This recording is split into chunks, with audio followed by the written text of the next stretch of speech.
কেবার দিকে কি অনেকেই বলছে যে একটু সহজ দল কি পেয়ে গেল কিনা আর্জেন্টিনা, কি মনে হচ্ছে কেমন হতে পারে? আচ্ছা, আমার কাছে কেন জানি মনে হচ্ছে আমরা একটা কনসেপশন নিয়ে আছি আসলে বেসিক্যালি। কেপ ভার্দে ছোট টিম, ওদের জনসংখ্যা ছোট, দ্যাটস ট্রু। বাট আমাদেরকে এটাও দেখতে হবে ওয়ার্ল্ড কাপ কোয়ালিফাইং কিন্তু ওরা ক্যামেরুনকে পেছনে ফেলেই কিন্তু ওয়ার্ল্ড কাপে এসেছে।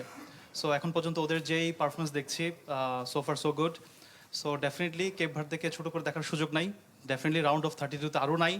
সো কেপ ভার্দে অবশ্যই তারা ট্রাই করবে, ভাইয়া যেটা বলছিলেন 5-4-1-এ হয়তো লো ব্লক থেকে খেলবে এবং কাউন্টার অ্যাটাকে যাবে।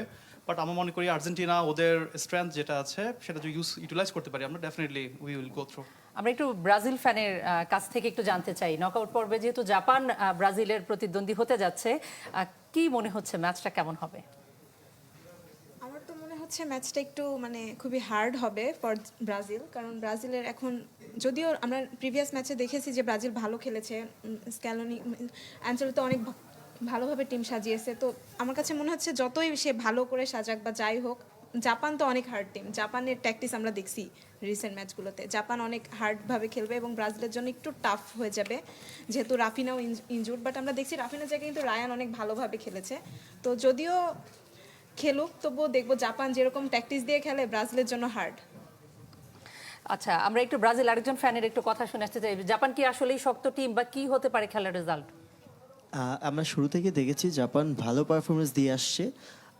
তো ব্রাজিলের জন্য অবভিয়াসলি ম্যাচটা অতটা ইজি হবে না, যদিও আমরা দেখেছি ব্রাজিলের ফার্স্ট ম্যাচ একটু অগোছালো ছিল, সেকেন্ড ম্যাচে একটু গুছিয়ে এনেছে এবং থার্ড ম্যাচ অনেক অনেক এক্সপেকটেশনের তুলনায় ভালো খেলেছে, যদিও স্কোর আরও কয়েকটা পাওয়ার কথা ছিল লাস্ট দুটো ম্যাচেই।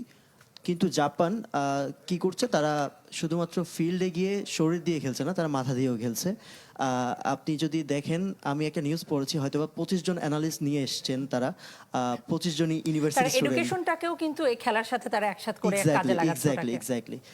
তো আমার মনে হয় জাপান ব্রাজিলকে ভালোভাবে রিড করছে, ভালোভাবে পড়াশোনা করে তারপর মাঠে নামবে এবং তাদেরকে শুধুমাত্র খেলা দিয়ে না, মাথা দিয়েও আটকে দেয়। এবং যেখানে ব্রাজিলের আসলে উইকনেস সেখানে আসলে জাপান সবচেয়ে ভালো খেলে, তো সেটাও একটা ব্যাপার নিশ্চয়ই থাকবে। এক্স্যাক্টলি। এবারে দর্শকদের জন্য প্রতিদিনকার মতো অনলাইন কুইজ জানিয়ে দিচ্ছি। আজকের প্রশ্ন হচ্ছে 2026 বিশ্বকাপে কতটি দলের প্রধান কোচ আর্জেন্টাইন? 4টি, 5টি, 6টি, 7টি? উত্তর দেওয়ার জন্য ভিজিট করুন worldcup.channel24.tv এই ঠিকানায়। সঠিক উত্তরদাতা পাবেন চ্যানেল 24 তরফ থেকে আকর্ষণীয় পুরস্কার।